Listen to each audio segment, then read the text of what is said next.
নমস্কার বন্ধুরা, সবাই কেমন আছো? আশা করি সবাই অনেক অনেক ভালো আছো, সুস্থ আছো। সবাই এই চিকেনের রেসিপিটা দেখে ভাবছো তো আবার চিকেনের রেসিপি। না বাবা, এবারে আর চিকেনের রেসিপির ডিটেলসে কিছু বলছি না। আগের বারের রান্নাতেই সমস্ত কিছু দিয়ে রেখেছি।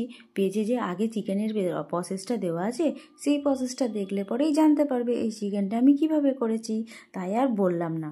চিকেনটার মধ্যে শুধু এক্সট্রা বলতে ম্যারিনেট করার সময় আগেরবার আমি পেঁয়াজ কুচিটা অ্যাড করিনি, পেঁয়াজ বাটাই দিয়েছিলাম।